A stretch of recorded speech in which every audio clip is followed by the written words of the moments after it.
अस्सलाम वालेकुम प्यारे दोस्तों, क्या हाल चाल है? आप सब कैसे हैं? ठीक हैं। उम्मीद करता हूँ कि आप सब खैरियत से होंगे। अल्लाह ताला आप सबको खुशियाँ दे, अल्लाह ताला आप सब के लिए आसानियाँ पैदा करें और आप दूसरों के लिए आसानियाँ पैदा करें। आज मैं बात करूँगा दो मुल्कों की कि पुर्तगाल बेहतर है या इटली बेहतर है।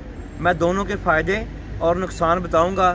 फ़ैसला आपने करना है कि आप किसको चूज़ करते हैं, लेकिन दोनों की नेगेटिव और पॉजिटिव पॉइंट दोनों के बताऊँगा। आप अगर इटली में जाएंगे आप असाइलम कर सकते हैं। असाइलम आपका चलता रहेगा स्लो प्रोसीजर में। आपको असाइलम मिल जाएगा, 40 यूरो पर वीक मिलेंगे आपको। अगर आप इटली में जाएंगे आपको हाउस मिलेगा। हाउस तो नहीं कह रहे कि हॉस्टल टाइप जो लागरें बनी हुई हैं उनमें आपको कमरा मिल जाएगा, अकोमोडेट कर देंगे। और अगर आपके साथ फैमिली है तो फिर हाउस के चांस है, आपको हाउस मिल जाएगा। और उसके अलावा आपको खाने पीने के लिए 40 यूरो पर हेड पर डे पर वीक मिलेगा। और इसके साथ आपका जब केस पास हो जाएगा तो फिर आपको वीज़ा मिलेगा 1 साल का, फिर 2 साल का, फिर 3 साल का। इसके अलावा अगर आप इटली में हर साल के शुरू में फर्स्ट जनवरी या फरवरी में या मार्च में हर साल एमिग्रेशन खुलती है। हर साल तकरीबन खुलती है, कभी कभी नहीं, नॉर्मल हर साल खुलती है। अगर आप उसमें अपने पेपर जमा करवाएंगे तो 2 या 2.5 साल में आपको पहला पेपर मिल जाएगा जिसको संजोर्नो कहते हैं। तो उसके बाद आपको अगर आप चाहें कि आप उधर काम करेंगे, टैक्स पे करेंगे तो आप रह सकते हैं। और अगर आपने इटालियन पासपोर्ट लेना है तो आपको 10 साल वेट करना होगा। 10 साल के बाद आपको पासपोर्ट अप्लाई कर सकते हैं जो इटालियन पासपोर्ट है। और उसके बाद आपको 10 साल के बाद वो अप्लाई करेंगे, तकरीबन 11 से 12 साल के बाद आपको इटालियन पासपोर्ट मिलेगा, जो कि एक बहुत लंबा अरसा है। और आपने पूरी लाइफ टैक्स पे काम करना है और जीना है और आगे बढ़ना है। और पासपोर्ट लेने तक आपको काम ही करना पड़ेगा, बल्कि वो सारी डिटेल देखते हैं जब आपने इटालियन पासपोर्ट अप्लाई करना है, नेशनैलिटी अप्लाई करनी है कि क्या इस बंदे ने कितने साल काम किया है, कैसे किया है, कितना टैक्स पेयर है ये, या ये फारग रहा, क्या किया इसने सारा, वो चेक एंड बैलेंस करते हैं।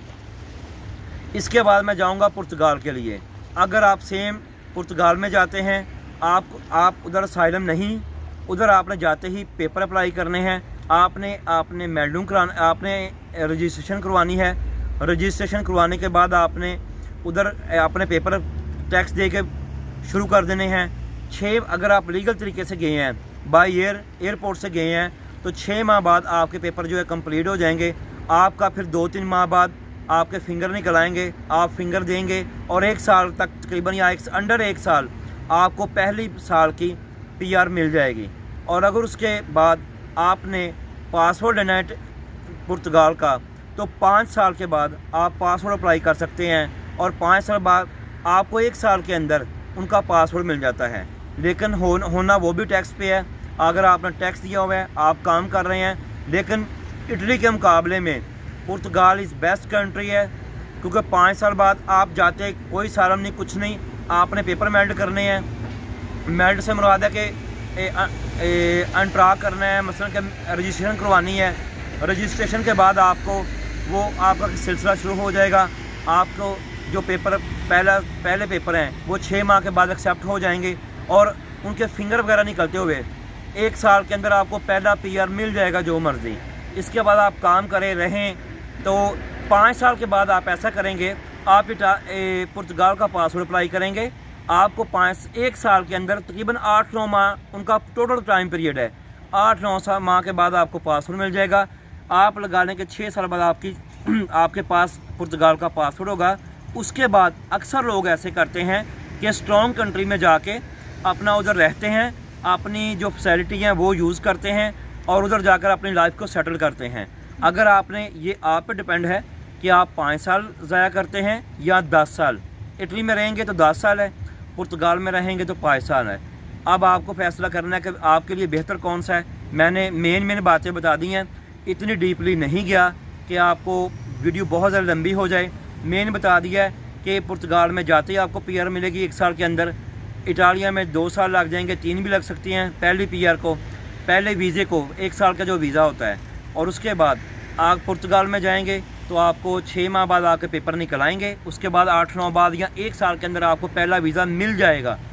और पुर्तगाल में 5 साल के बाद आप नेशनलिटी ले सकते हैं, जबकि इटालिया में आप 10 साल के बाद अप्लाई करेंगे और 2 साल तकरीबन वो लगा देते हैं आपको अपना पासपोर्ट देने में। और उसकी शराइत भी काफ़ी टफ़ हैं कि ये फ़ैसला आपने करना है कि आप क्या करेंगे। पुर्तगाल में जो एक माह की सैलरी है वो जो गवर्नमेंट ने डिक्लेयर की है वो 750 यूरो है, और आपने जो हर माह टैक्स पे करना है वो तकरीबन 200 यूरो से लेके 230-35 या आप 250 यूरो कर लें, हर माह आपने पे करना है। 6 माह पे करना है, उसके बाद आपने टैक्स के पेपर मुकम्मल कर आपने वो जमा करवाने हैं। आपका पहला जो साल का वीज़ा वो निकल आएगा और आप वीज़ा लेकर पाकिस्तान आ जा सकते हैं। हाँ, दोनों में एक बात सिमिलर है, वो मैं आपको बताना भूल गया, वो मैं आपको अभी बताता हूँ कि अगर आप इटली में पेपर लेते हैं, जो पहली संजोर्नो मिलेगी आपको साल बाद मिले, 1.5 साल में मिले, 2 साल बाद मिले, लेकिन आप उस पर भी अपनी फैमिली को बुला सकते हैं पाकिस्तान से। और अगर आप पुर्तगाल के पेपर लेते हैं तो तब भी आप चाहे इटली से, चाहे पाकिस्तान से, चाहे आप जहाँ की भी आपकी फैमिली है, आप उसको तब भी बुला सकते हैं, चाहे वो इंडिया से हो, पाकिस्तान से हो, बांग्लादेश से हो, श्रीलंका से हो, किसी भी कंट्री में हो। तो आप दोनों का ये एक सिमिलर पॉइंट ज़रूर है कि दोनों की पहले साल का वीज़ा मिलने के बाद आप दोनों के लिए फ़ैमिली अप्लाई कर सकते हैं। लेकिन जो मुझे लगता है ईजी है वो पुर्तगाल में फिर भी ईजी है। इटालिया में दे तो देते हैं पेपर, लेकिन थोड़ा मुश्किल हो जाता है, हर काम में थोड़ा सा उनका टफ़ है और टैक्स भी ज़्यादा है, काम बहुत कम है।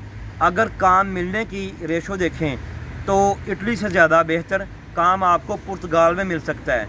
बेशक दोनों का काम के लिहाज से सेम है कि काम दोनों मुल्कों में मुश्किल है, पे कम है, लेकिन उसके बावजूद भी जो पुर्तगाल है उसमें थोड़े से चांसेस ज़्यादा हैं। क्या कहा कि पुर्तगाल में थोड़े चांसेस कम है, और पुर्तगाल में एक बेनिफिट और है जो एक्स्ट्रा है कि आप अपने वालिदैन को भी बुला सकते हैं। अगर आपके पास PR है, आप अपने बच्चों को बुलाएं, अपने जो आपके माँ बाप हैं, वालिदैन हैं, उनको भी बुला सकते हैं। और ये एक जो प्लस पॉइंट उधर पुर्तगाल में है। मैंने कहा छोटी सी लेकिन आपको इन्फो वीडियो बना के बता दूं कि ये दोनों कंट्री का आपस में अगर मुवाजना करें तो कौन सा बेहतर है। मैंने बता दिया, एक का 5 साल ड्यूरेशन है, एक का 10 साल है। फ़ैसला आपने करना है कि आप किस कंट्री में अप्लाई करेंगे, क्या करना चाहते हैं। काफ़ी दोस्तों ने सवाल किया था कि कौन सा जो कंट्री वो बेहतर है। आज के लिए इतना ही, आप मुझे इजाज़त दें और प्लीज़ मेरे चैनल को सब्सक्राइब करें, लाइक करें और शेयर करें। प्लीज़ लाजमन मुझे फीडबैक दिया करें, और मैं इसलिए आपके लिए अच्छी वीडियो बनाता रहूँगा। प्लीज़ मुझे फीडबैक लाजमन दें और मेरे चैनल को लाजमन सब्सक्राइब करें। अल्लाह हाफिज़।